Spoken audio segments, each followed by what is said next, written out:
another episode of HiX-Men Report. Today we're a new name, the channel has a new banner, and we're doing some different stuff with the show today because we're really excited of how much support we got from you all.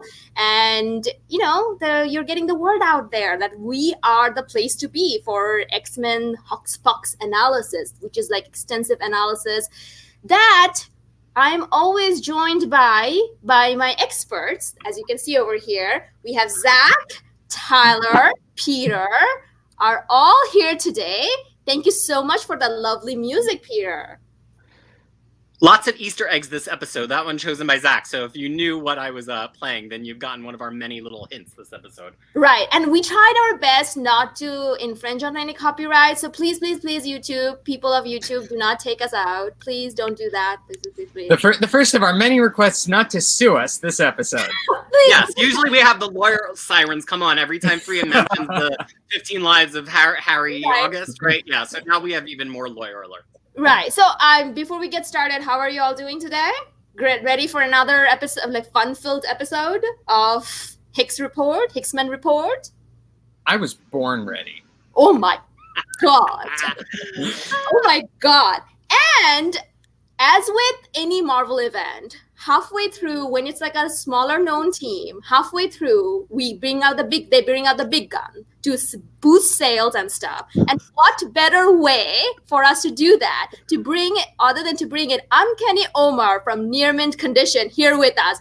Hello, Omar! Hey, I think you've got it the other way around. You guys are like X-Men, and I'm like maybe the X-Statics. Because listening to you all talk, I messaged Freya how jealous I was that just listening to you guys talk every other week. Now, I listen to you all after I record our episode just to hear you all talk because I've known Peter for a while, and I've met Tyler, and we've bonded over X-Men. And Zach, I know you're doing a huge readathon, right, of the whole Marvel universe? I am systematically reading every in-continuity Marvel comic ever published. That's right. That is... God bless you. So when you guys were breaking down, the one that did it for me was the last episode, the one when you all did the House of X issue 2. So I guess it was the previous episode before Powers. I was like, man, every time you all said something, I was driving my car listening, and I was like, I know, right? Because in my own channel, I broke it down with the timeline, so I was happy other dorks did that too. And I think most of my guests aren't that familiar with the X-Men as much as I am, so they were like, yeah, okay, that's cool. And I'm like, no, that's not fucking cool. That is amazing. Well, you have come to the right place because that's the hype we get on this show. Thank you so much for joining us, and thank you for inviting me. Yeah, thank you also for the message that you're like, these are my people. I'm like, I'm Thanos. They are HiX-Men expert, and here we are. So anyway, so thank you for taking the time. And today we're going to be talking about Powers of 10, issue number 3, which, typically it's been going House of X, Powers of 10, but this time we had 2 back-to-back Powers of 10. So let's just start with initial thoughts. I'll go ahead. I'll start today. I thought that this was an individual issue. It was pretty good, but Hickman standard, what we have been seeing so much, this was a very extremely low key issue, I felt. And, still there was a lot of things happening, but my God, what we've been seeing so far, all the information coming at us, this time it was like, oh yeah, we're going to let you rest for a week, or 2 weeks time, let's just say. And so, Zach, what was your initial reaction? Well, I really felt the same way you did, but I also think that the reaction would have been a lot different if we hadn't cracked Hickman's code 2 issues in advance and figured out the big twist at the end of this issue, which is that we were reading here about Life 9 in the life of Moira X. I think that for somebody coming in who hasn't been plugged into really finding all of these clues scattered throughout all of these issues, that must have been a pretty mind-blowing twist ending, and that's probably what Hickman was going for here. So I think what we ended up here was a nice action-packed issue, not a great action issue. I felt like a lot of stuff got lost both in the writing and the art for the extended fight scene, but there really wasn't a lot of meat here. It was the end of Act 1, and now we get to start on, I think, Act 2 of this story. That's the very same feeling. Tyler. I kind of like it. It's not the best. I think it's the weakest of the first 5 issues. But I agree completely with Zach that it's because we spoiled it ourselves by cracking the code. So, and I mean, all of us actually met in an omnibus kind of group. So I kind of think that if you read it through, like from the first issue all the way through to the end, this is going to be like a really good issue. It's going to be because you read it continuously. There's no break. You don't stop to think. I mean, well, there's not enough time for you to stop and like analyze every single details. Then it's a good twist, I think. Right, and that's one of the things. Like I'm like, God damn, like I'm the only one among you who do not read single issue. This is the first time I'm doing it, and as a day, I'm like, I need my omnibus back. This is all Peter's fault for making me do this. But anyway, with less about me, Omar, what was your initial reaction? I guess I liked it a little more than all of you. I thought this was my kind of issue, where it's kind of I don't want to say filler. It's action. It's got a little more action than all the other issues did. Kind of reminded me a little bit of Powers of 10 issue 1, and that cliffhanger. I cannot wait to see what happens to Powers of 10 after this. So I'm excited, and so I liked it. I liked it more than issue 2, but okay. I mean, I would say that among all the Powers of 10, I did like it a little bit more. But anyway, now you just changed my mind. Look what you did. Peter, was your bring us home? So I want to acknowledge what Tyler said, because I think that's a really important point, and it's why I did like this issue despite some things I didn't like, which is that Hickman is really paying attention to pace in a way that he hasn't always in past series, where things have kind of droned on a little bit and you're like, oh my gosh, I need like a burst of excitement, adrenaline to like make this work for me. He knew that as readers we were going to be a little bit charted and mysteried out at this point, and he gave us one episode here that's a punch 'em up, and it works in a lot of different ways. It breaks it up for the weekly readers to just take a breath, and some people are not reading the charts, some people are skipping the charts, and they needed this issue to catch them up and let them breathe. And then, as Tyler pointed out, in the collected edition, this is going to be the first real cadence. It reminds me of Avengers versus X-Men when they get to the moon and like Act 1 ends. So I do actually share that opinion with Omar. The slight negative I would give, which is a little bit more like what Zach said, which is that I feel like we saw the wrong parts of some of the fights. Like, we're going to get into this, but after this buildup of how cool some of these mutants are, especially Rasputin, who is the most amazing visual design, we don't really see her do anything other than take off a helmet. So I feel like it was missing like one big splash page of Rasputin, like knocking into Omega Sentinel with her sword or something. I just needed a little bit more satisfaction.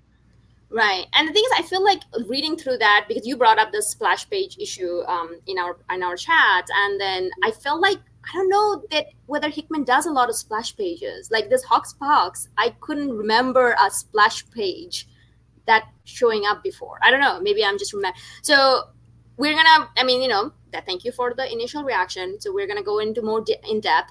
I am actually hearing a lot of lightning because Thor is upset with Loki, probably, which means my internet may go out. As we have seen before, you all can continue to talk, and I'm gonna jump right back in. So just giving you a heads up in case I'm just all of a sudden.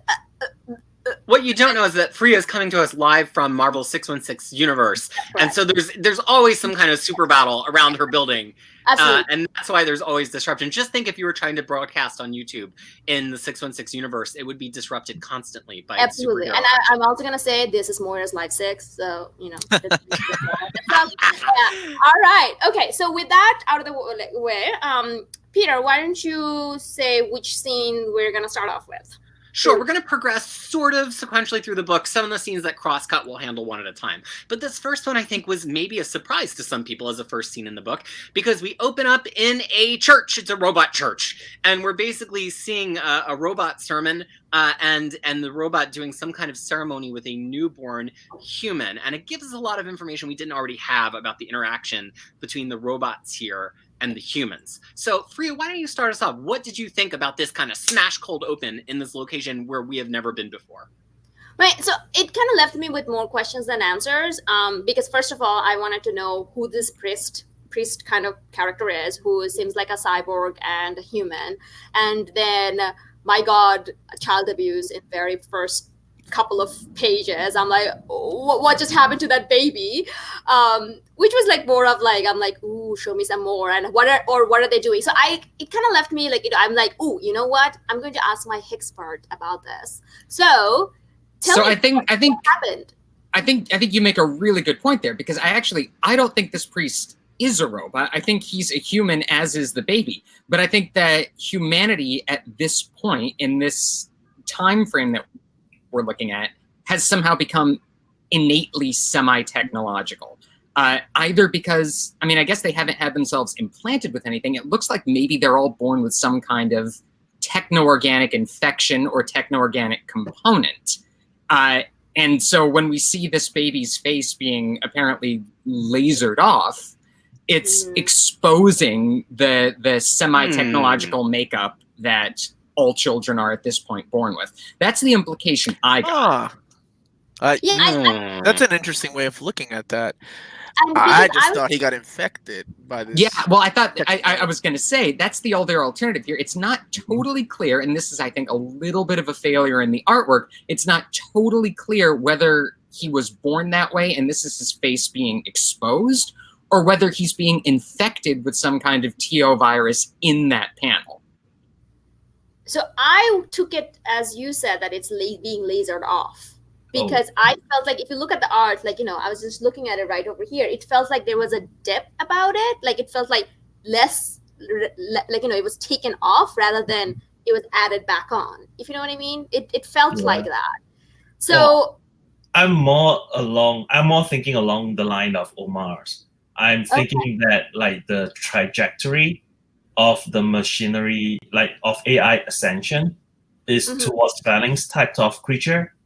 And what they are doing now is they are sort of, baptizing the baby, the human baby, by, infecting the baby with like the virus. Well, it's definitely some kind of like twisted baptism either way. Whether and I think the baptism metaphor works better if he is being infected. I'm not actually sure that that's what's going on, but it definitely does work better if he's sort of being baptized in a techno-organic infection. I will say, I think reading, years of X-Men, one is conditioned to whenever you're 100 years into the future to automatically think, oh, well, this is obviously the techno-organic virus that goes around. It's really difficult not to think that. Well, and the imagery there, I mean, this isn't like a direct panel-to-panel matchup of baby Nathan Christopher, but I think we're supposed to think of it. I mean, we see a baby with a half-robotic face being held like that. I mean, I think we're supposed to be put in mind of little baby Cable getting the techno-organic infection. Right. Especially when it's all symmetrical, too, right? Like half of his face is... Right. Yeah. But I think that raises an interesting point. Oh, I'm sorry. You know what? I have an interesting point, which I'll keep under my hat while Omar gives us some more reaction if you'd like. No. I was just talking about that. It also says like this human priest who is probably now half human, half thing. And it sounded like a lot of the time that being a human is now really, really frowned upon. That it's like, it's just like, I am just not going to be like, being a human is like absolutely the worst thing ever. Is that something referencing to something else, or is it just more of a Hickman original thing? Well, so we have the priest saying this line, this is what real worship has taught us, better to serve in heaven than rule in human hell. And I love that line. It's a little bit of a biblical reference here, actually. Hold on. Well, yeah, that's what I said, Peter. Yeah, biblical reference. I think that means it's time for a very special episode of a show that we like to call here Zach's biblical quarter. Here we go. From mutant genesis to the age of apocalypse, he's got the knowledge you ordered. So sit right back for an X-Men sermon. It's Zach's biblical corner. It's Zach's biblical corner. He's read it all. Well, thank you, Peter. How can I go back to my show after that? Like, how do I don't have a biblical corner or somebody singing. Maybe if you keep showing up here, you'll get your own theme song, Omar. Wow. Guess what? Now we're talking. No. Guess what, Omar? You have ascended now. You have now ascended to the real mutant, real. Like you have evolved. Like you were a Homo sapien now you are like an now you're proper X-Men.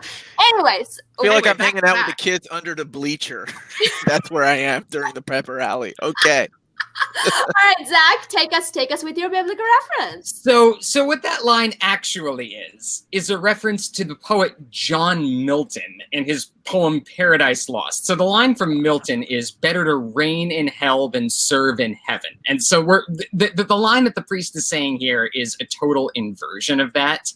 And it's interesting to me because Milton's poem is, of course, a poem about mankind's fall from grace in Eden. And also about Satan's rebellion against God. So I think that what Hickman's doing here and what he's setting up here is some kind of connection to the Edenic imagery that we've been seeing throughout this series with this tree that we saw Professor X or whoever it is under, and the pod people who were coming to him way back at the very beginning of this series. There's some kind of theme of Eden here, and now we're being set up for a theme of a fall. And it stood out to me that the solicitation for Powers of 10 number 6, the final issue of this, talks about the story of mutant kind's fall. And I think there's a deliberate double meaning there, because I think it's not just going to be like their fall now in the present as in the fall of an empire. I think it's going to be their fall as in a fall from grace, an original sin of mutant kind that is going to be paid off somehow here. And it's interesting that in Milton's poem, the original sin of Lucifer and by extension of mankind is pride. And on the very next page, we have Zorn exhorting the humans to show a little more pride in the face of their robo-gods. And also, I would say the speaker of that line in Milton is the devil, Lucifer. And we have another character who's going to be in the scene, one of these future X-Men, the Cardinal, who is referred to on that tarot deck way back in the first issue of Powers of 10 as the devil. So this is a lot of like Milton imagery that Hickman is stacking up here for us to build a theme around. Wow. I was happy that I figured out that Magneto was they took Lorna Dane. Well, I hate to break this, and I was like, it's not even Magneto. Like fucking Malcolm in Jurassic Park. I was like, I figured it out myself. Man, that's our second Malcolm from Jurassic Park reference on this show, actually. So yeah, not this episode, but so here's something that yet another layer to add to that. Typically, you mentioned baby Cable, so maybe Faria, I don't know if you're aware of this, but when Cable is a baby, as Nathan Summers taken care of by Cyclops and then Madame Pryor and Jean Grey, Apocalypse infects him with the TO virus. That's why Cable is half metallic, and he gets sent to the future under the care of a clan of priestesses that are Ascani, who are under the service of Rachel Summers, also in the future. I don't want to get too deep into that because oh my gosh, we could go really deep. We totally should though. Yeah. But here's the interesting thing: in that instance, it's Apocalypse doing the infecting with machinery. not necessarily with the aim to make him more perfect, but that's just one of the weapons in Apocalypse's arsenal. Here we have Apocalypse opposed. So we're going back to Tyler's theme from the last episode. Hope you watched it, kids, where Tyler is saying, it's about the shifting of forces to oppose each other in kind of unexpected ways. Now we have Apocalypse potentially across from some kind of TO infection, even if it's not the same TO infection that we all know and love from those X Factor issues. Clearly, we're meant to see the parallel here, but now it's the machines and the humans versus Apocalypse and the mutants. So it's just one of those paradigm shifts, and I think it's really important that on that page the priest says, knowing there's something perfect trapped in your flawed human shell, reminding you both of what you were and what you will never fully be. So they've really turned this into like a full-blown religion. It's not just about like giving them some piece of machinery, but telling them like you've always got to be aspiring to more. So we really see that even though this is like a machine-human alliance, the machines have their thumb on the humans. The humans don't really have much of a say, which gives a little bit more context to those two people that Nimrod zapped last issue as well. Well, and in a really paradoxical way, because humans are aspiring to the godhood of something that they, in the first place, created. So the human theology at this point in the future is that humans are inherently fallen and corrupt and wicked just by virtue of being human, and what they want to do is turn themselves into their own creation. They've created machines in their image and then turned machines into gods that they worship. There's also a little bit of a twist here, right? Because you're thinking like the mutants, the 8 of them in Saw, is trying to fight for mutants, but they are actually trying to free the humans from the machines. Because there's no more mutants left, right? Yeah, there's nobody left to save, as Nimrod points out a little bit later. Well, that's true. But they could have left with them to share. They could have not, there is a reason why they stayed, which we figure out later on, right. But, So the question is, you brought up Nathan Summers or Cable's, his future and everything. Is this any way connected to that future that was shown, or no, not at all? It's nothing to do with that. Nathan is his future's way farther, right, Omar? Yeah, he's in 3000. Okay. Bishop is more from this supposed timeline. Okay. Which was 100 years in the future. So anything more to add about this before we move on to the next? Well, just that the scene ends with the arrival of about half of our Asteroid K crew, which kicks off the next scene. Yes. Right. And the thing is that we also get the what you call it, charts, if that's what you call it, or a family tree kind of thing. That's what it looks like. Hell yeah, we get some charts. Charts. That was after everybody's introduced at the beginning, you're talking about the charts that actually tells you who these characters are. Right. Our full list of the future X-Men and their bloodlines. Right. And the thing is, I was very happy to see that, because I mentioned in the chats before, I'm like, is this the Wolverine? And you all are like, no, it's not. And I'm like, what does it say, guys? What does it say now? So then Wolverine is War, and apparently it's the same Wolverine. And I couldn't help but thinking, I'm like, if Hickman wasn't in charge, you better believe there would have been a 5-issue tie-in about how Wolverine became. It's coming, you guys. I know. It's all. Rasputin's gonna get her own series. Yeah. Cardinal's gonna get a mini series. I mean, that's actually probably no about Rasputin and Cardinal, but everybody's talking about them now. Yeah, right. But Twitter is aflame with thirst over North, because what could be more of a thirst trap than a daddy Magneto who is part Lorna Dane and part Emma Frost? It's designed to totally enrapture X-Men Twitter, but I love it. So here's the question though: is this my question is this North is a new character, or this is an old character? Mm-hmm. He's new, because he's one of the Chimeras. Yeah, it's a second gen. For that, I want to mention my weekly. Peter, you better create a new theme song for this. Oh boy! Clear North, 15 Lives of Harry August. Is this the lawyer song? Is there a North character in there? No, because it was written by Claire North. Oh, maybe this is Hickman's little hidden note. That's what I'm saying. because Claire North is her pen name, and I'm like, oh, is this something to do? I'm on to you, Mr. Hickman. That might be a little bit of a tip of the hat to one of Hickman's influences here. I'd like to believe so.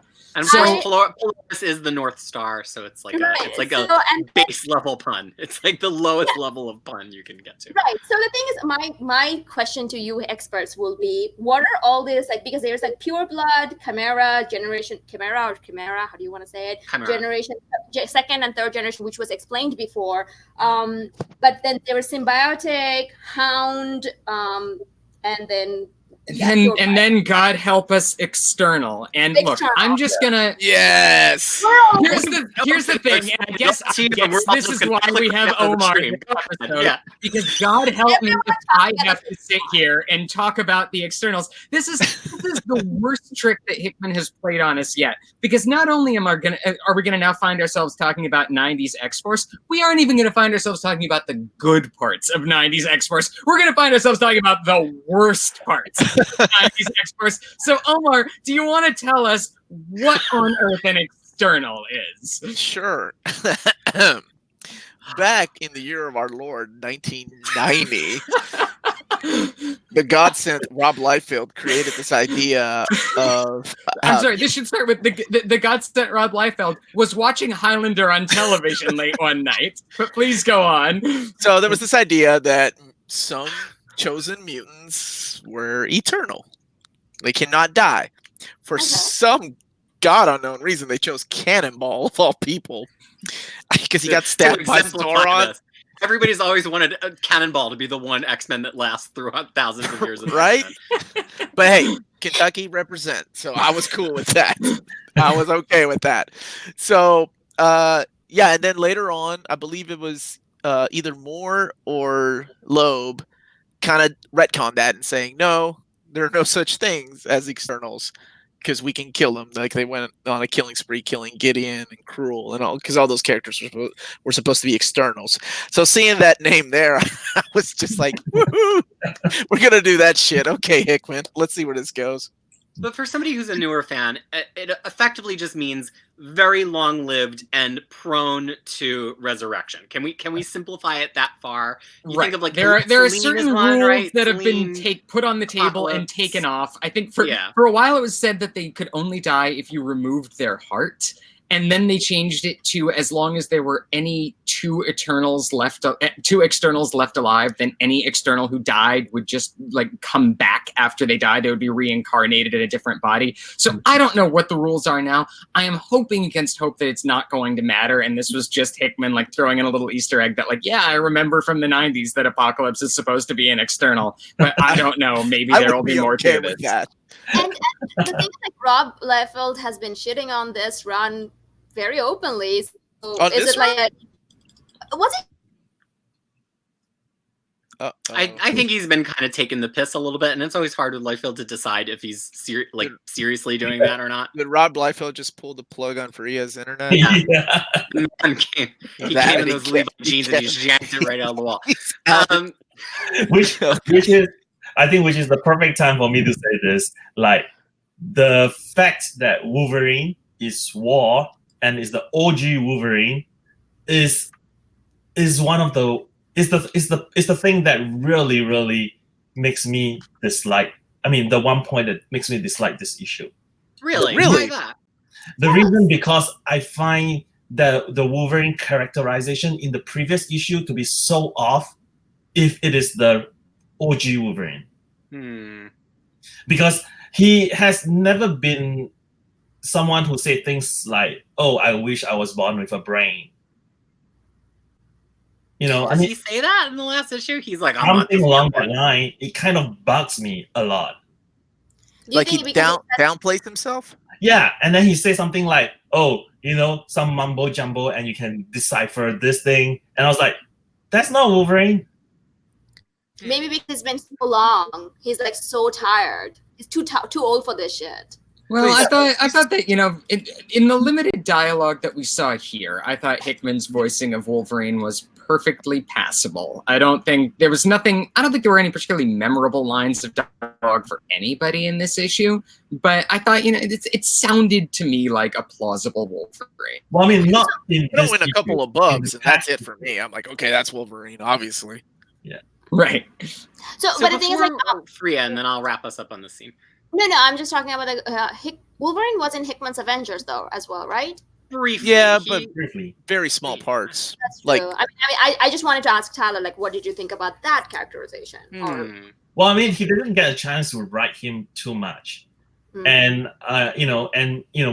talking about Wolverine in Avengers, I really dislike the way they used him in New Avengers. Like Bendis's run? Yep. Yeah, I wasn't a fan of that either, Yeah. but that's more because of Bendis. yeah, that's what I was. Yeah, just gonna correct. say. But I mean, like I said, Yes. I wasn't talking about the voice that Hickman gave Wolverine in this issue. It's more in particular about those 2 lines that he spoke last issue. Okay. Okay. So I want to draw our attention to one more thing. Freya mentioned, hounds we've established are kind of from that Days of Future Past time frame where they're being, and the comic has established that itself. But we did get one other interesting piece of information here other than North, which we got the Chimera blend of the Cardinal that we're hanging out with. We knew it was going to be Kurt Wagner because he clearly looks like Nightcrawler. He also, I believe, is Jean Grey, or some Grey. Yeah. And then also Freeman. So I open up to our panel of experts. What is your top theory on which Freeman character that is? Because there's 3 prominent ones on the internet happening right now. Zach? I don't know, and I'm not really given to speculate on it in the absence of further evidence, so I'm going to say that it's Spike Freeman from the Milligan and Allred Ecstatics, and somebody prove me wrong. Ooh, okay. Tyler, do you have a Freeman guess? I actually don't. I don't actually remember a Freeman mutant, so I was actually Googling it to see which mutant has a last name Freeman, and I couldn't figure out. Okay, Omar? Yeah, you got me on this one. I'm trying to think of which Ecstatics character was Freeman. He was the manager. Oh, I did briefly consider that. That's I did right. briefly consider that. okay. So who are the other? Okay, so who So are the 3? here's the 3 that are being bandied about. So one is Ajax, who's not a mutant in the comic books, but Right. in the Deadpool movie, his last name is Freeman, and he is in the comic books, just not as a mutant. So that was the first place Who people remembers went to. that? Okay. I don't know, crazy people. Okay. So then crazy people like me, because the second one is there's a character in Alpha Flight, and Zach is gonna have to help me with his code name maybe. His mother's last name is Freeman, and he has the power of creating wind armor for himself, which seems like a relatively passive enough power that it could have been referenced for one of Windshield? these Carl. Wind shear. It's wind shear. Shear, that's it. Yeah. Yeah. And so then the third Twitter theory is that there's a panel of Longshot and Shatterstar referring to themselves as the Freemen of the Mojo world. And so it's like, ooh, what if it was Longshot? He could have luck powers. That's a pretty passive power that a Cardinal could have. So I think that's the top 3 theories right now that are getting kicked around. I don't know if it's ever going to matter, but just got to do a service to our viewers and bring them up to speed on this X-Men report. So this Back is to like you, Freya. No, this is like an inside joke that only like the people in the Omnibus Collectors group. Maybe it's Roger Freeman, that guy who was offering. That guy ended up with $26 of mine. I was Yeah, going to make the joke, and I didn't know if anybody was going to get it. So I'm glad No, somebody else. that was like so we all know each other. If you're joining us, like new viewers, we all know each other from this Omnibus Collectors group. And over there, it happened that someone named Roger Freeman was selling omnibuses for $8 on Amazon. That was a big thing. So maybe it's that guy. Who knows? All right. Roger Freeman. All right. I So just do we honestly- move on to- I thought that was a brand new character or somebody that, whose last name I was like, okay, I cannot remember. Yeah. So you made me feel a lot better when you brought up Windshear and the character from the movie. Because it's and the obscure. Freeman of Longshot and Yeah. Shatterstar. Got it. Got it. It's All right. like- It's a very, very deep pull. Okay, let's move on. So we have basically 4 more scenes in the book, and the first one is a very interesting kind of semi-philosophical conversation between everybody's favorite Care Bear of Doom, Nimrod, and the Omega Sentinel. And basically they're aware that something's going down at the church involving mutants. Omega Sentinel is like, they're up to something, and Nimrod is like, what if they are? So, Freya, we know how much you love Huggy Bear Nimrod. What did you think of this scene? Nothing more special like that, that shock came out to me, but it's very much in line with the Nimrod we have seen so far. That is like, okay, they're just killing each other. What do you want me to do? And then I just laughed out loud. So it's like, suit yourself. It's like, I always do, So anytime Nimrod is out, I always think about James Spader Ultron voice, because I feel like that just kind of suits here so well, even though Tyler scoffs at me about that. But my question to you guys is the other character who's talking, I have to apologize. I've forgotten her name. Who is she? Like, what's her greater purpose in X-Men history? Like, can you guys bring me up to speed? Well, her name is Omega Sentinel. She is an Omega Sentinel. And as far as we know from this series, she has no other purpose in X-Men history because we don't seem to have seen her in anywhere else in X-Men history. She may be connected to other characters who have been called Omega Sentinels at different points in X-Men history, but she seems to be an original creation for this time period and this timeline.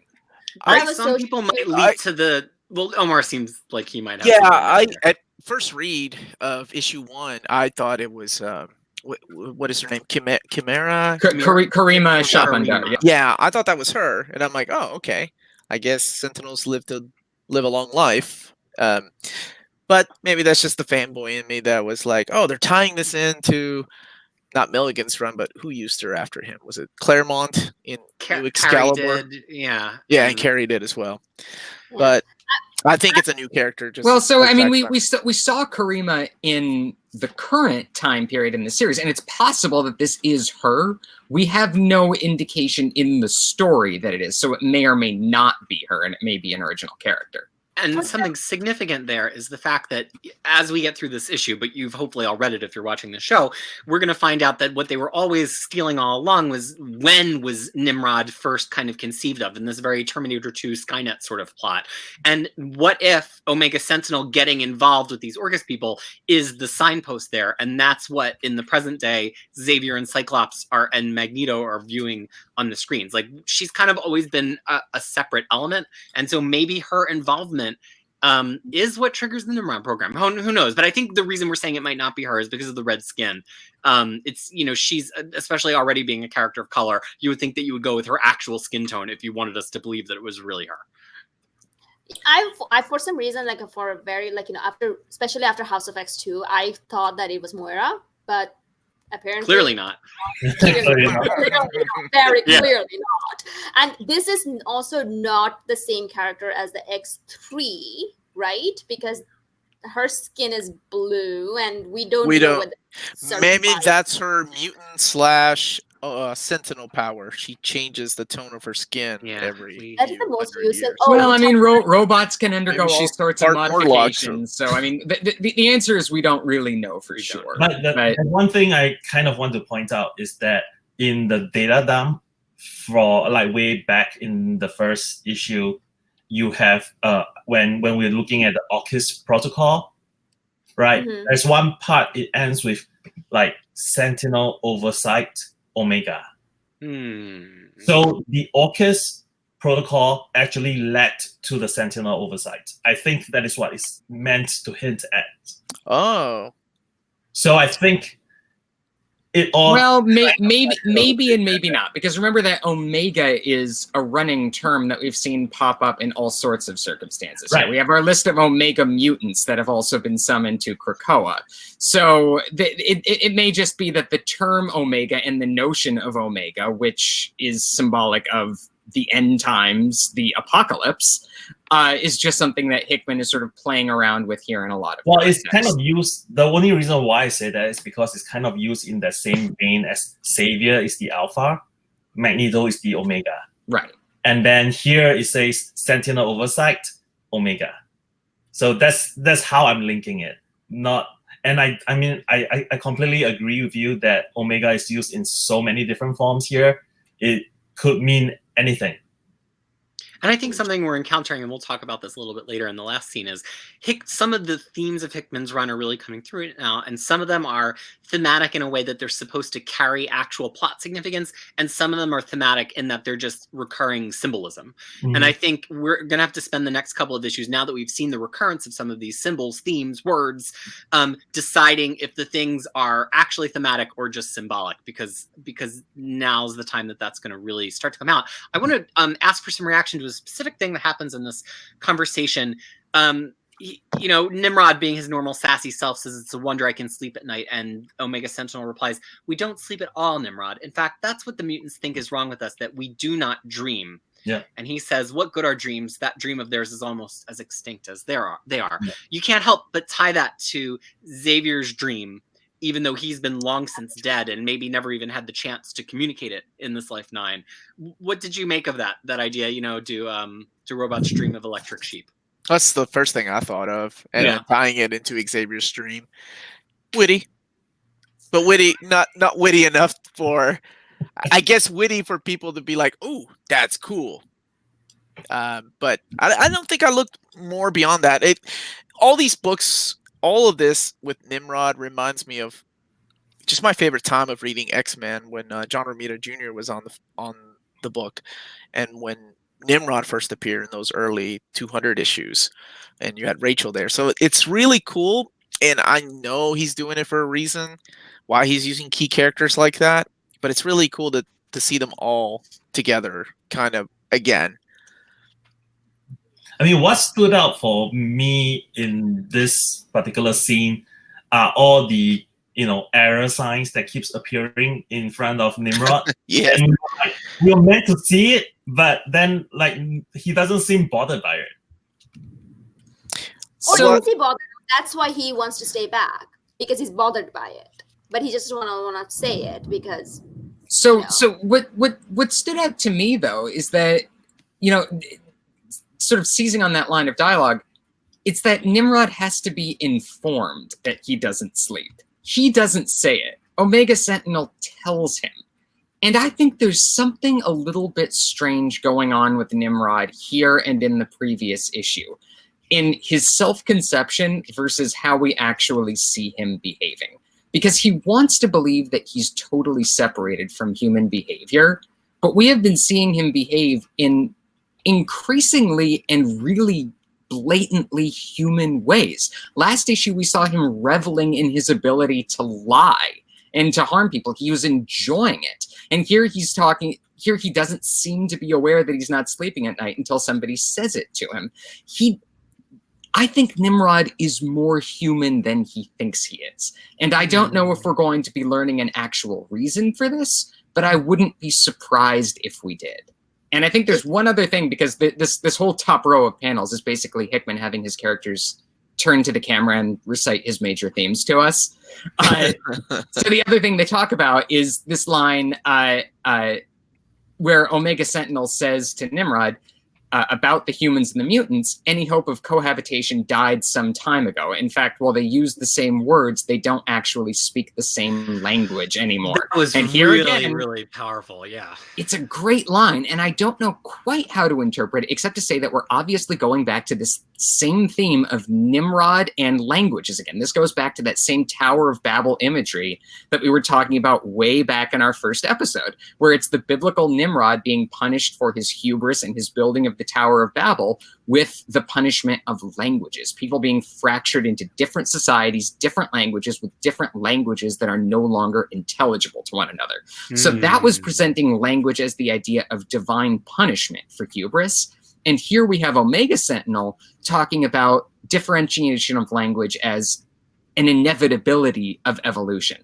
That what's going to happen for these species just by virtue of existing is that they are going to grow apart from each other to the extent that they can no longer live together and they can no longer understand each other, even when they're saying the same words. And of course, what stands out there is that those are two things that we saw Xavier and Magneto doing very deliberately by design on Krakoa. They're not letting humans live there, and they've created their own language to differentiate themselves from the humans. So if that's being referred to as a tragedy here, something horrible that's happening to separate humans and mutants, then why on earth is it part of the grand design that Xavier seems to be deliberately instituting one life later?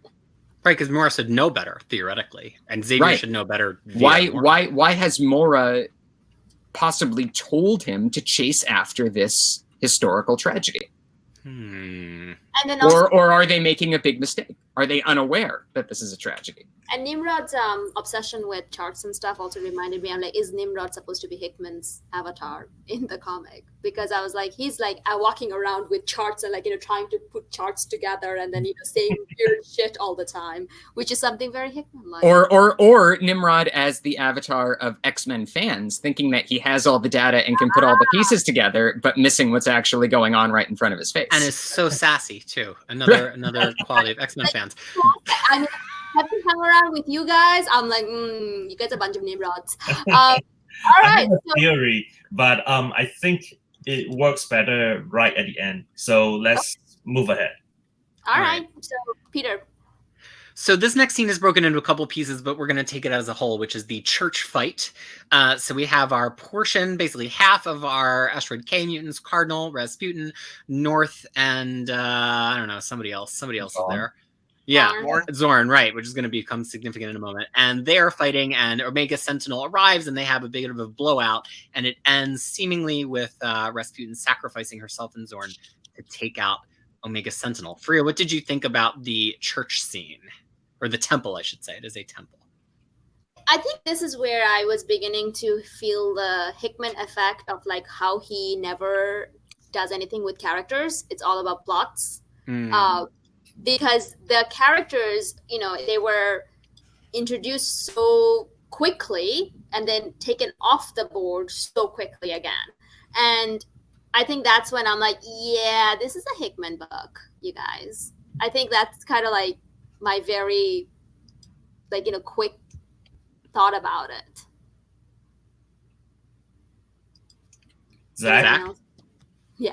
So I think, apart from my reaction to the drama of the scene, which I think does drop the ball in a little bit, just in terms of giving us a really satisfying fight or a fight that conveys the action effectively. And I'll say this, I love R.B. Silva. I think he's a fantastic artist, but I think maybe he is not the greatest storyteller when it comes to action scenes, because the panels don't really flow in a way that gives you a true sense of the battle action here. But apart from that, I do think that we've got some interesting thematic stuff going on. And I don't know if we want to go ahead and talk about the way this scene concludes, but I think that's probably where the real meat of this all is. So, I mean, Peter, do you want to give us a basic summary of how this fight goes down? Well, so, Sentinels and Omega Sentinel crash in. We see, North quickly disabled, as well as Cardinal, who consumed some kind of apocalypse seed to try to be mean. All he manages to do is stab somebody in the shoulder, and then he's taken out. And it ends with Rasputin removing Zorn's helmet. And as we all know, what is inside Zorn's helmet, Omar? A star. Well, sometimes a star, sometimes a black hole. So let's talk about that really quick, because please. Obviously, has Freya read any of Morrison's run on you? She's read Morrison's run. Okay, so you know that it was a ruse, right? There was no Zorn. It was Magneto, evil Magneto. Yes. Right. Yeah, supposedly. Yeah. Literally the next month, Claremont and Chuck Austin, of all people, retconned that, saying that wasn't the real Magneto, and there is a real Zorn. This guy's the real Zorn. Not only that, there are two real Zorns. Oh, that's right. It was a twin brother, right? Oh my gosh. And I'm like, Chuck Austin, really? But people seem to be running with that there is now a Zorn, because I guess the idea of having a star for a head is just so awesome that Morrison made it a joke, and everybody's like, No. But they took that's him a way real too literally, character. I think is the problem. Everybody's like, yes, he does have a star for that's awesome. And that's exactly what happened. So I find it interesting that he uses that, right? Like he's using that particular character for this Zorn because it's the same Zorn. He has the same name. He has the same power. I love that scene because I'm a huge anime fan, and I just love the badassery of like, she's luring the Omega Sentinel is like, you're not gonna do it, and Rasputin's like, yes, I fucking am. Well, you don't know me. she says a line of dialogue that is phrased in a very deliberate way. So let's just read that line of dialogue here. She says, "Besides, do you have any idea what lies at the heart of a real black hole? I'll give you a hint. It's where we're headed. It's where we're all headed." So this is not Hickman just writing some line of battle dialogue. This is Hickman very deliberately not saying that these characters are going to die. They are rather headed where we're all headed. So what does lie at the heart of a real black hole, ladies and gentlemen? Singularity? A singularity. It is a place of infinite mass where the curvature of space-time no longer follows established rules. The curvature becomes infinite. So what that actually means is a matter for wild theoretical physics because nobody actually knows.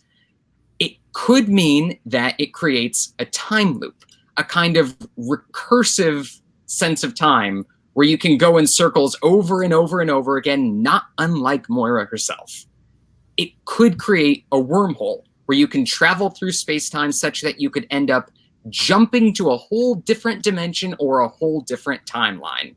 Say Moira's Life 6, or say whatever events we were seeing seeing in X to the third power. One of those, you just for example. Horizon. Yeah, and Zorn has been used in that way at least once before, where people went into Zorn's head and came out, I believe, in Mojoverse, if I'm not mistaken. Yeah, I think they actually came out in the Exiles comic series written by Chuck Austin, to be specific. A fate worse than Mojo. Right. That's a place where nobody wants to end up. He brought Nocturne back.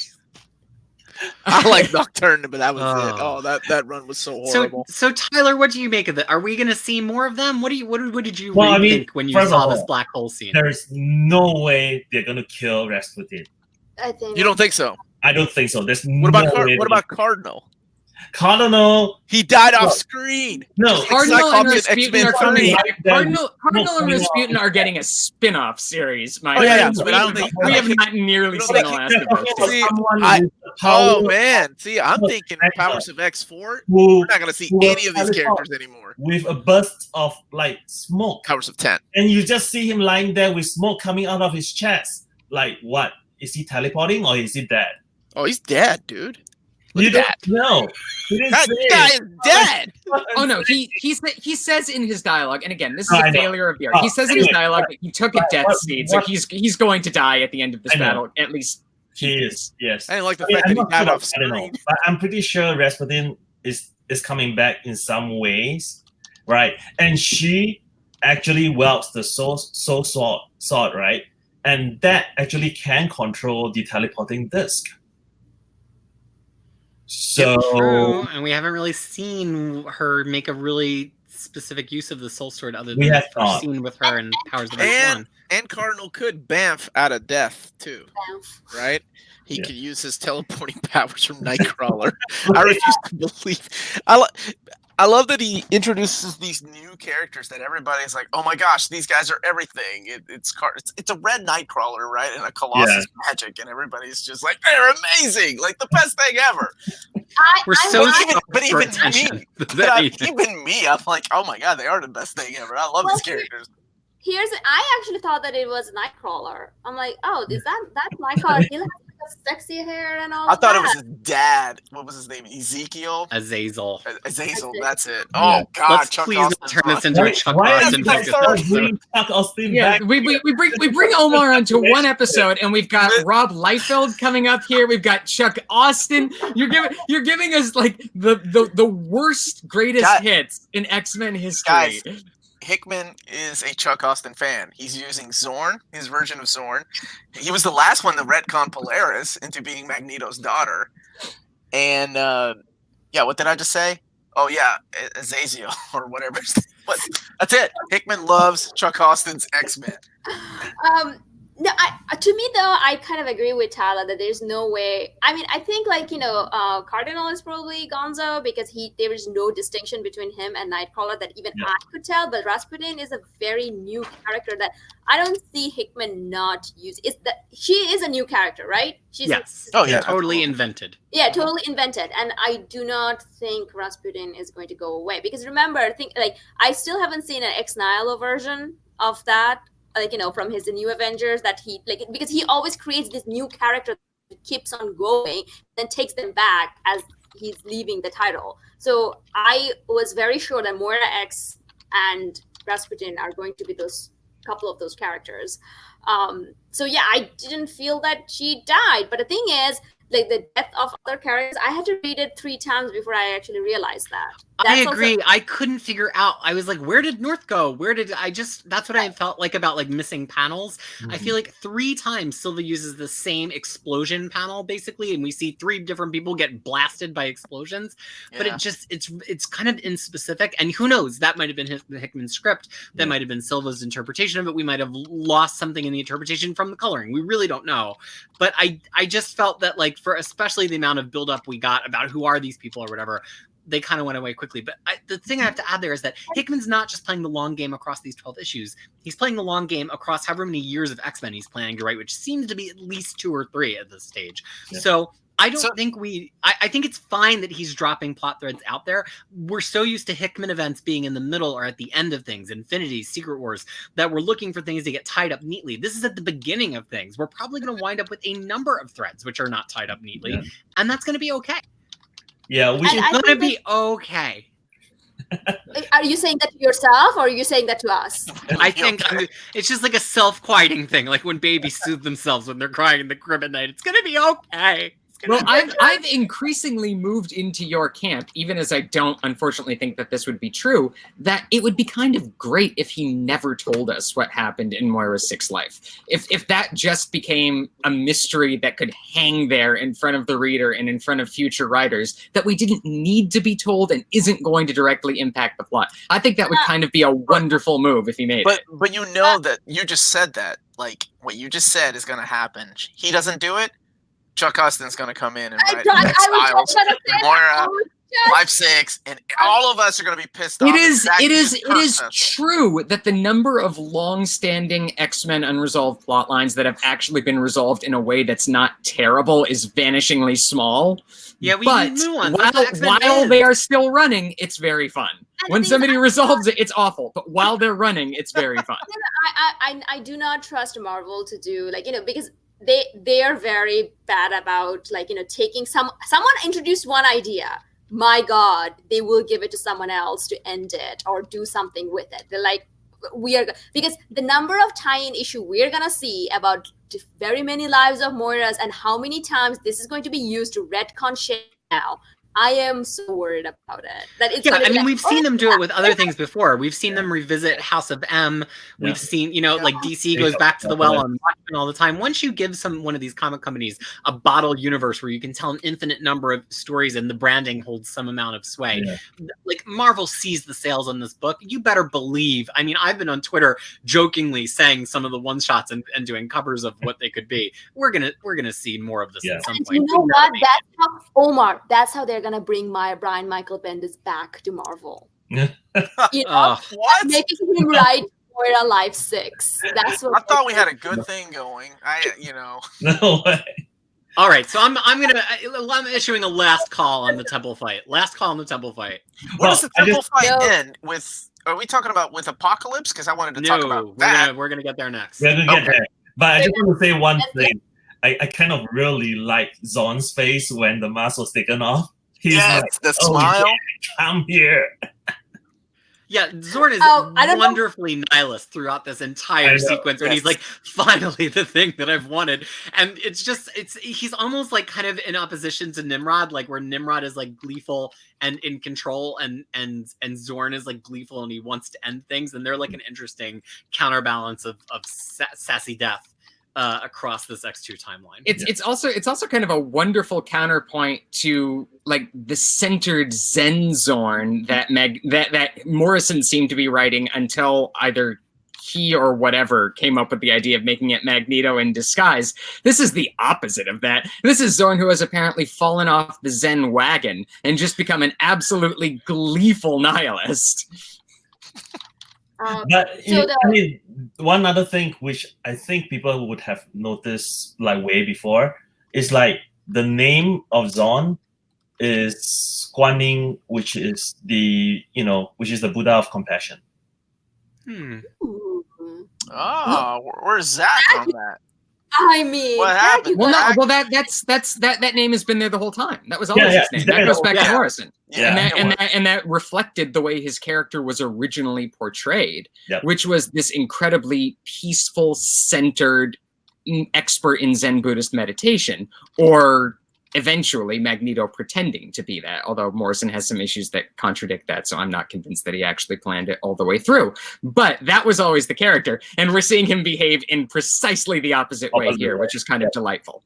So the battle between Thor and Loki is getting really heated over here, so might as well go to the last scene of the issue. Peter, get us before we all blink out of existence from this lightning storm. What about Apocalypse, though? That was so we're going to talk about Apocalypse, and then we'll talk about the very last scene. So, meanwhile, it turns out that this action in the temple is all distraction for the team of Apocalypse, Logan, and Krakoa/Doug Ramsey to get into the archives to find the piece of information that they stole the index for previously.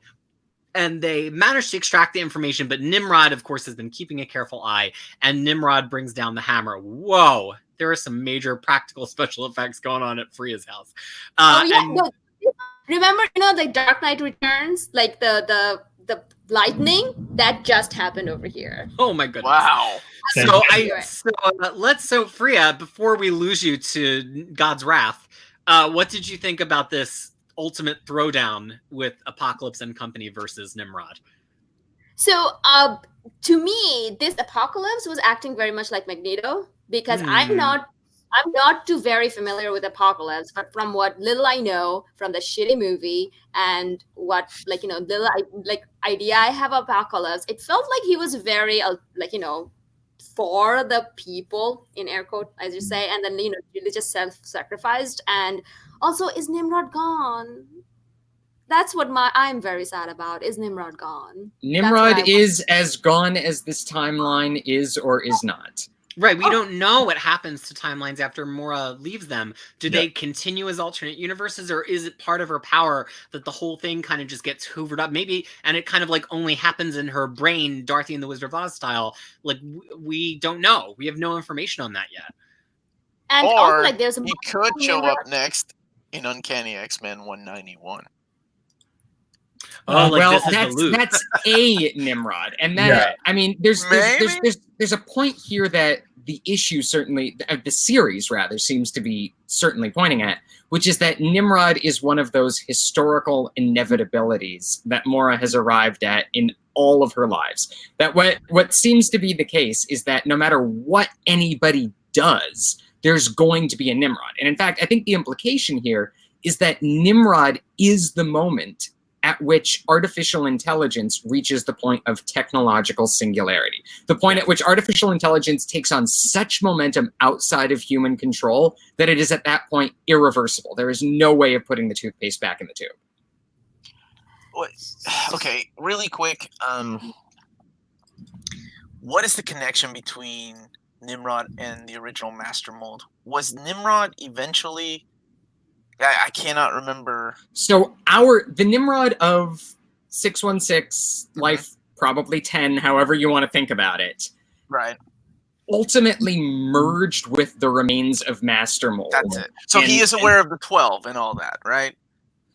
once they merged, he would have been aware of the 12 in the sort of garbled way that Master Mold was still aware of the 12. But Master Mold seemed to only have scattered recollections of that when we saw it. We are deep into the weeds of X-Men continuity for all of our viewers who have absolutely no idea what we're talking about. That's why I enjoyed this show. We're here in the late Claremont run with some references to Louise Simonson's X Factor and also an issue of Power Pack written by John Bogdanove for anybody who wants to go research this on their own. Available soon in omnibus formats. I will be buying a copy not only for myself, but for all of my friends and family. I urge you all to get it. It is one of the great Marvel classics of the 1980s. I'm absolutely not kidding. Buy it, everybody. Anyway. Thank you. Well, and she also convinced me to buy it. She's like, you gotta buy it. It's charming. It's completely charming. Who doesn't love poor little white kids with superpowers, Rhea? They're amazing. Right? You know, so you wanted to talk more about Apocalypse, Omar. I love this scene because we've seen Apocalypse vulnerable before in stupid scenarios, like in Executioner's Song, where like Strife puts a knife through him as he's awakening. You know, we've seen this weakened version of Apocalypse before, but I really like how in this, you know, he is supposed to be the best of the best. I'm sorry, you all can share the fight, right? I'll get on it. No. Sorry, who was sharing? Or you were pulling on the. Okay, yeah. Sorry. But I love just the throwdown of all three Nimrods taking out the baddest mutant. Because I mean that is the way he is. He is the oldest and the baddest, even in this timeline. I absolutely love that, and I assume another character that gets killed off screen because everything is about to go kaput anyway, which leads us to the next and final scene, the big revelation. Yeah, like, see, I know you all were talking about his artwork, but I thought this was really good. Maybe it's because I'm a fan of anime. I think he drew a very kinetic, strong Apocalypse. Yes. I was thinking, like, Apocalypse doesn't tend to wade into battle a whole lot, so we see him in a much not really. more commander thing. And I was kind of surprised, especially this panel, which is why I pulled it up, to see him just shatter Nimrod's face. Like, whether or not that was a script thing or a Silver decision, like, that really communicates just how much force he has. And I think when we think of him as this, like, bendy character, because I remember the first toy. Omar, do you remember because you were of a similar age to me. Do you remember the first X-Men toys that came out when the animated series came out and the Apocalypse, like, kind of stretched like Mr. Fantastic? Tiny legs and the very first one. Yes, the one with the horrible stretch over the tubes. Yeah, and I think I just took away from that as a kid this idea that he was almost like a little bit spindly. Like, it was hard to reconcile his body bending power with the idea of he's extremely It's strong. hard not to unsee that though when you read X Factor when his arms turned into wings and he flew away. Yeah, and I just think that's ridiculous. Silva here really communicates in a very limited number of panels the just incredible strength. Like, you do not want this guy to punch you. There's a reason he doesn't usually wade into the battle. I don't know, Tyler. What did you take? What was your take on this scene and Nimrod cornering our intrepid trio? Well, I mean, for a second, I actually forgot, like, you know, how Moira awakens Apocalypse early in this lifetime, and I was thinking, oh, maybe this is that child Apocalypse that grew up from Uncanny X-Force. So he's actually a good guy here because of that. Oh! But no, it's not. No, I went back to the Lifeline and I read through it. Said no, Moira actually woke him up early, and then he kills Xavier, he kills Magneto, and he enslaved Sinister. So no, that's not the case. But anyway, that was just sort of a random thought when I was reading it. I was like, oh wait. Oh no! Wait, no. Yeah, I think the characterization here of Apocalypse is really just Hickman sort of, in a real sense, redeeming the character in the way that Claremont decided to redeem Magneto. Yeah. And maybe it's just that we're seeing him in a different context here. That when he's pitting mutants against each other or mutants against humans for the sake of evolution, he certainly looks evil. Yeah. But when evolution has suddenly turned against him, when he finds himself as the underdog instead of the overdog, there's something decidedly heroic about this guy who is going to fall in battle for the sake of his people, because he refuses to die any other way. Yeah, and then also Nimrod tells him just before, like either he's killed or whatever, how sad this must be to know that natural selection has brought you here.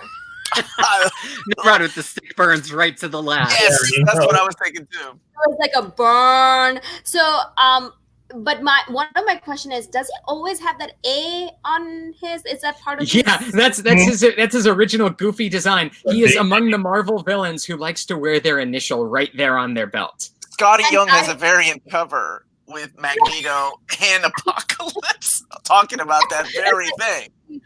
Like Scotty Young's entire variant cover has been about dress ups. Like, you know, that's what every one of his characters talking about. All the variants over here. Are we dressing up like this? But I actually went and see. I'm like, how did he react it? Has there ever been a situation where he met up with Captain America and whether they had a discussion about A being on their costume? And if there is not, please Marvel, make it happen.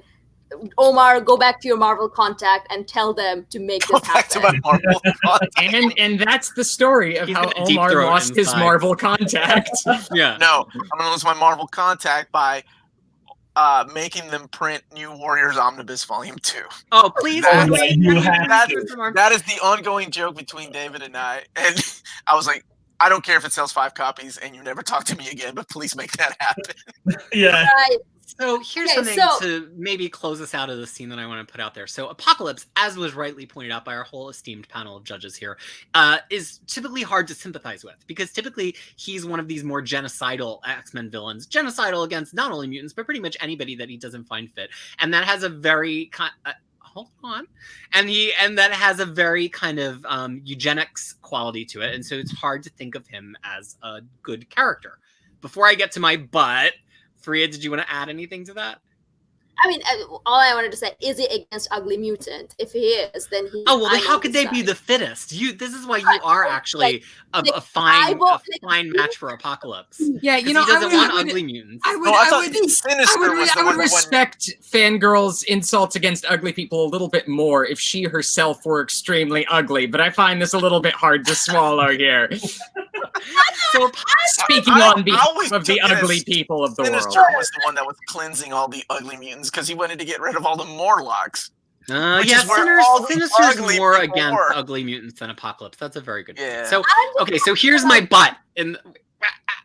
But we've seen a gradual softening of Apocalypse over the last 6 months because of Age of X-Men. Now, it's not necessary reading for Hickman. Hickman is not referring to it, but Apocalypse was part of the genesis of that event with the X-Men disassembled at the end of last year, and he's actually kind of the opposing force to the X-Men in Age of X-Men, and he's preaching a gospel of love and getting it on in the Age of X-Men. And the reason I bring that up is because all of the creators who've been working on X-Men for the last 6 to 9, 12 months have all come out and been quite open with the fact that they knew in broad strokes and increasingly in specific strokes what Hickman was planning. So there's the sense that there was kind of an advance seeding of a softening of Apocalypse coming into this run. Now we have, Hickman softening him more here, and we know he's going to show up later in the series because he's on some of the covers. I almost wonder if Hickman is trying to bring him back in to be able to be used in a more ongoing way. He's going to be on the cast of Excalibur, an ongoing comic that's never happened before. And it's like, do you have to kind of do a softening campaign so you don't just have people starting on and go, he's for eugenics, he's a mass murderer, we can't have him in the good guys. And I think editorially it's smart. It's one of these things that Hickman's really good at doing. I will say that I didn't want to get into that because I know that would take another hour of us getting into the new X series, but I would love to do a follow-up of this with you all. Because I hate when they make bad guys good. Like I absolutely I don't care if he's a one-dimensional, boring bad guy that just wants to kill humans. Whatever, that works. But don't make me sympathize for him. Oh man, I would. Like I'm now terrified that I'm going to lead us into like another hour of conversation because I have so many thoughts about that. We could talk about Magneto during the 80s for ages, but Magneto worked. Like, bonus content. The way that it worked. Yeah. Fine, we're going to do the DVD bonus content right now. I don't know that Magneto ever did work. Here's the thing. I love in principle what Claremont did to reinvent Magneto's character. I think that the depth he gave him versus like the megalomaniacal Silver Age version, there's no comparison here. It's a brilliant revision of the character. At the point when he brought him into Xavier's school and had him leading the New Mutants, I think it all fell apart. I think as interesting as it sounds to completely redeem Magneto as a character and let him finally complete his character arc and become a hero, in practice, all it did was defang Magneto.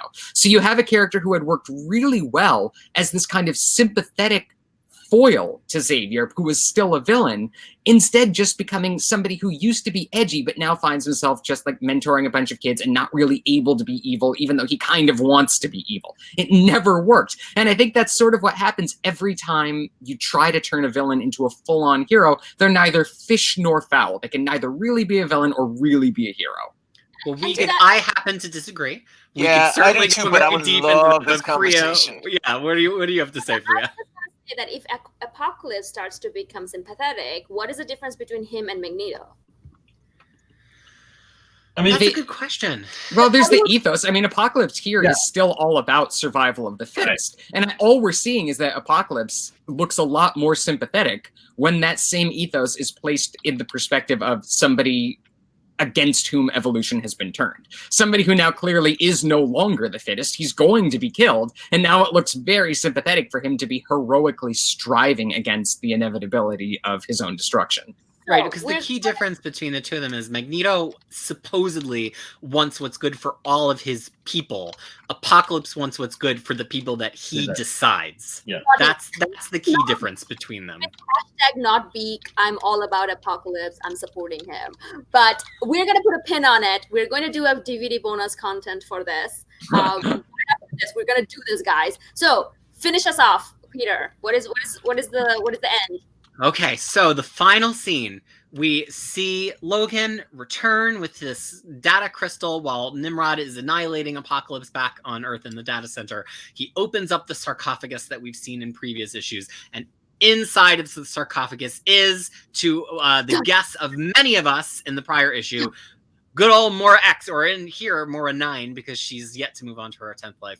He plugs it into her, and then Wolverine does the thing he's really great at doing, which is kill sympathetic female characters. I love the fact that you called him Logan. Thank you. Because even in this damn book, they were like, James Howlett, Wolverine. Oh, yeah. Logan forever. So while we've got it big up on the screen right now, not to totally steer our conversation, because I want to hit Freya first and go down the list. Zach and I just prior to this episode noticed that the scarring motif on Wolverine here is actually the fingerprint. It's not just shading. And we saw that fingerprint on the cover of House of X2 with the Mora cover. And now we've gone back through and we've discovered this as a motif in a few different places, including when Destiny is issuing Mora's death warrant in that issue and a few other places as well. Wolverine does not have this pattern on him before this moment, and he continues to have it on him for the rest of this scene. So clearly our attention is being drawn to this very significant moment of Mora's death. Fangirl, start us off.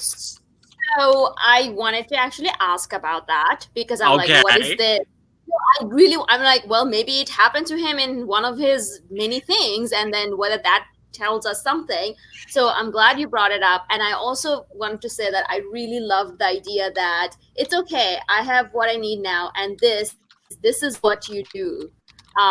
Like the way that Hickman made Moira said that, I felt like, I'm like, yeah, tell him, this is all you're good for, killing ladies off, when they're that in one the height to of be killed, though. Yeah. Let's just throw that out. Yeah. Yeah. He's not doing it for fun. That's true. Mean, out of the several times we've seen him do it, this does feel like the time when he's had the most permission from the woman that he's killing. And there is something disconcerting and compelling about the kind of wicked smile that Mora has on her face when she instructs him to do it, which really stands out in Silva's artwork for sure. So my question that I would like you guys to kind of answer. So how did she got there? What was the point of this? It's in the timeline, right? Yeah. Oh, she got there? She got hurt. It says that she was, let's see, Moira and Apocalypse formulate a plan to eliminate Nimrod. Moira injured and placed in stasis in year 107. Yeah. So she survived for 107 years. That's a long time for a human. Well, but she's not. Yeah, she's no longer just a mutant. Yeah, Apocalypse gives you a special seed when you become one of his horse people. Yeah. There's a whole thing. Yeah. Apocalypse, according to the quote that we saw earlier in this series, promised her life eternal, which apparently was not as true as he was indicating. Well, you do not know. We do not know. Apparently, I say, was not as true as he was indicating. Yeah. Well, I mean, earlier So- I was saying something about, there's a point I kind of want to make. And it's really at this point because I mean the question here is like, what is the game plan here for Moira 9, right? And why do they need to know the origins of when Nimrod begins, right? Because Moira knows from the past lives that the rise of the machines is inevitable, that it will always happen one way or the other. So knowing when Nimrod starts doesn't help anything.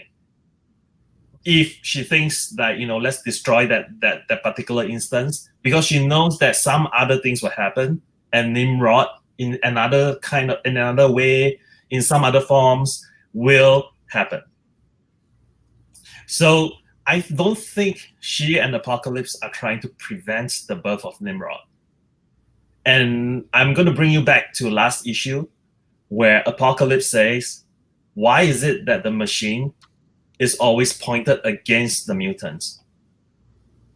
And I think what they're trying to do now is to change it such that the machines are now pointed against the humans instead of the mutants, right at the birth of Nimrod. I don't know that the game plan is to point Nimrod against the humans. I think that the game plan is to alter Nimrod's programming. And if I'm playing with anything here that I think might come true, it's what, having succeeded with my Moira bomb trademark, I'm now going to trademark the Trojan Moira theory, by which I mean that Moira's consciousness could be placed into the programming of Nimrod in such a way that it alters the trajectory of AI that's not going to do whatever we see AI doing here, which is to pit species against each other and create this constant urge toward evolutionary combat. What that doesn't do, though, is resolve this big question and this big theme that Hickman is developing here of higher and higher unified intelligences, people combining in bigger and bigger and bigger levels, ultimately leading toward this ascendancy toward the phalanx that we saw in X to the third power. We don't know whether that's a good thing or a bad thing. Right now, it looks a little bit like a bad thing, because we saw in this timeline, in this issue, humans hoping for ascendancy into the robots, into the machines, but machines treating them as insignificant beings worthy of contempt who are never going to be unified into them. They're not worth it. And I think that the implication there is that that's exactly what's going to happen to the librarian attempting to unify with the phalanx. So it doesn't look like this process of ascendancy is going to end well. It doesn't look like something that we should be striving for. And I don't see yet the way that Hickman is showing us that it's going to be averted. But I think that's the big looming threat that needs to be taken care of here. And also the fact that we still don't know what happens to the timeline once Moira is gone. What happens to that timeline? So the fact that did this still continued on to X3? It depends on who the writer of the spin-off series is going to be.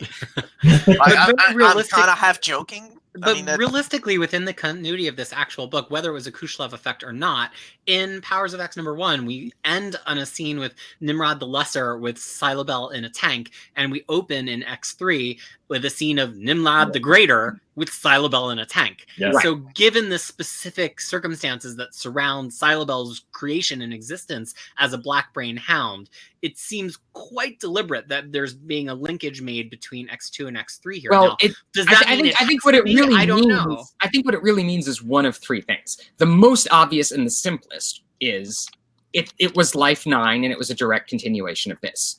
It could also be Life 6 under the assumption that Life 6 proceeded exactly the same way for whatever reason. that we got to this same point with those same characters proceeding the same way and ultimately ending in that future. That could still be the case.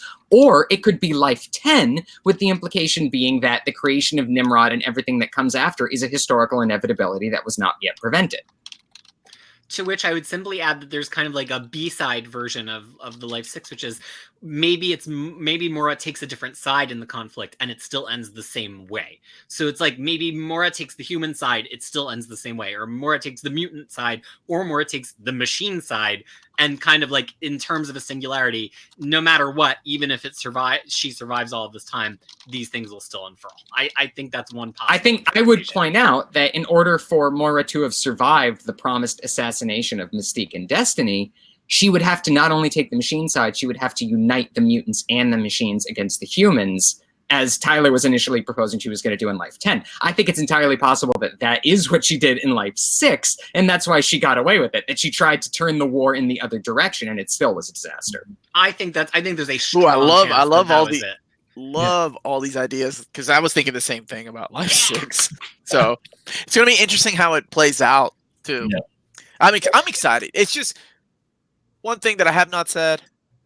It is damn great to be an X-Men fan again. Finally. It feels so good. Yeah, we had a long wait. God bless. Long time. I don't know about you all, but I haven't been this excited for another issue of X-Men since Astonishing. Astonishing for me. For me, Second Coming, probably. Second Coming? Okay. What about you, Tyler? Since X-Men 1 for me. Since Claremont and Jim Lee's launch. Wow. Whoa. Really? Yep.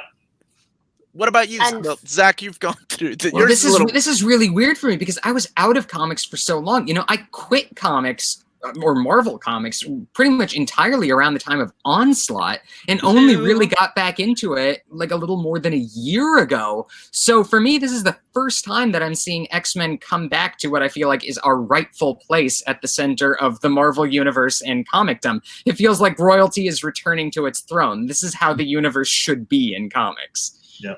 I would be completely, and I don't know how you all feel, I've said this on my show, I would be completely okay if they want to revamp the universe, the X-Men universe again. It would be really difficult to do with everything going on in the Marvel universe, but for new readers' sake and for the sake of the strength of X-Men is in its history and its continuity. You get rid of that, you get rid of what makes X-Men unique. Have you? Okay, that.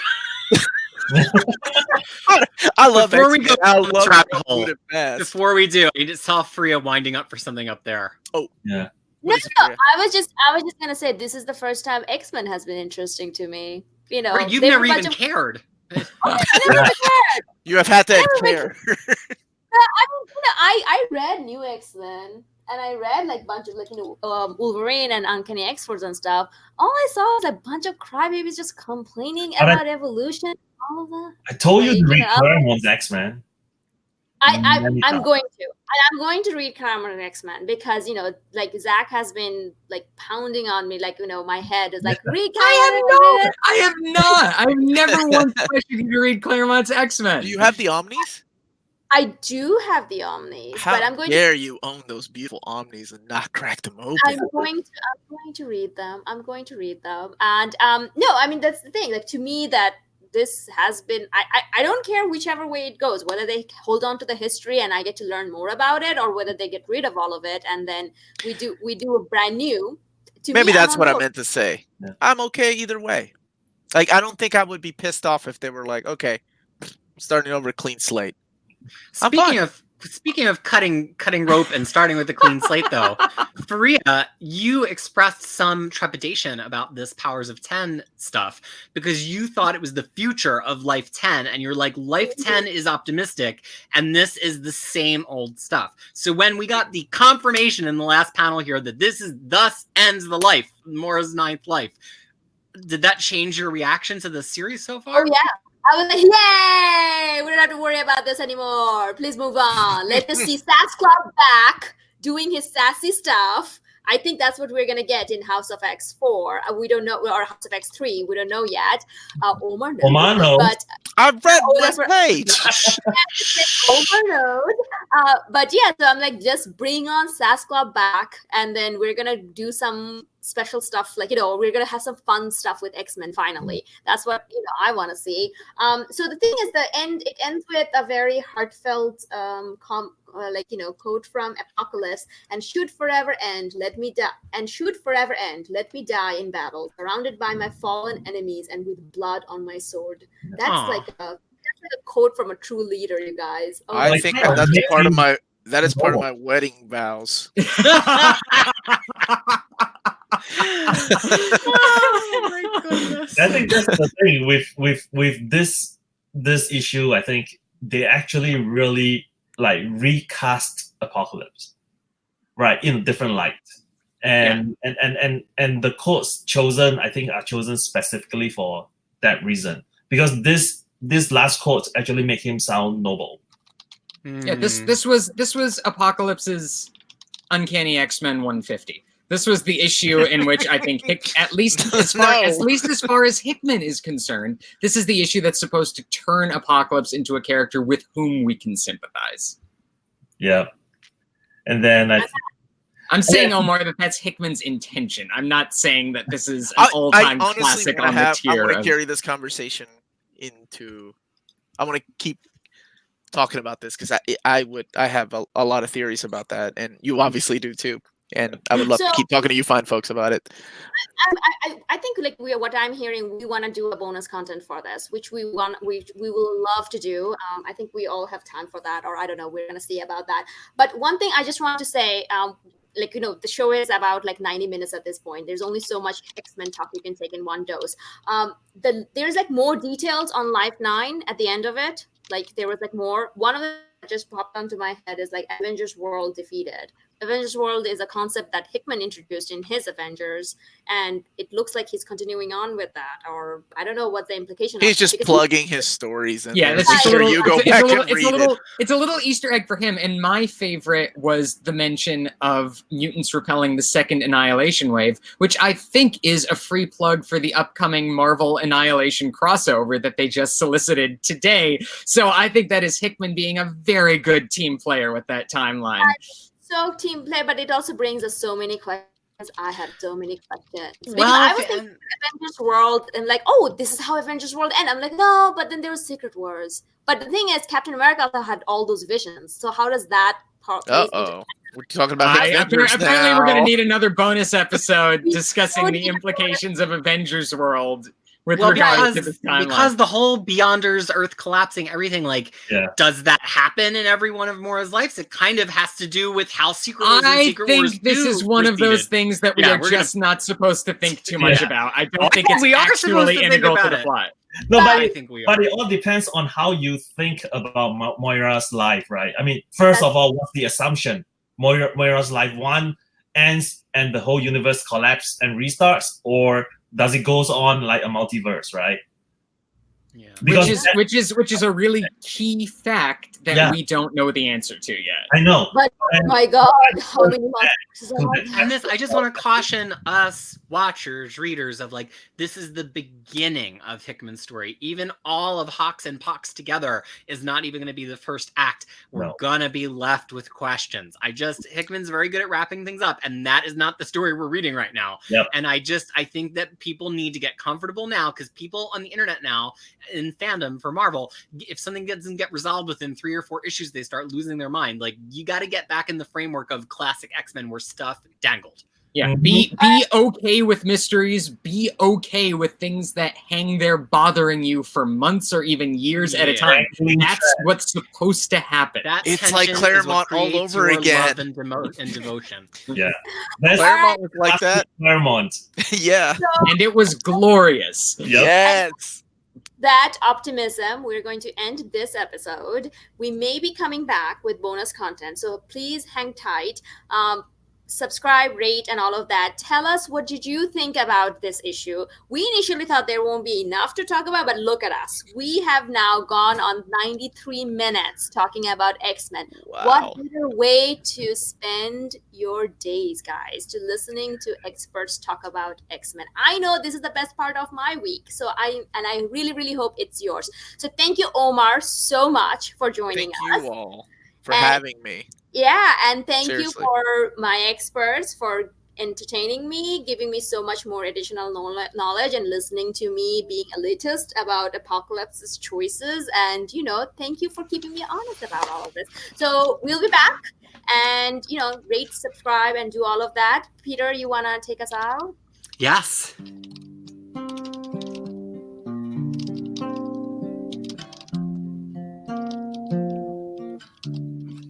Bye, everyone.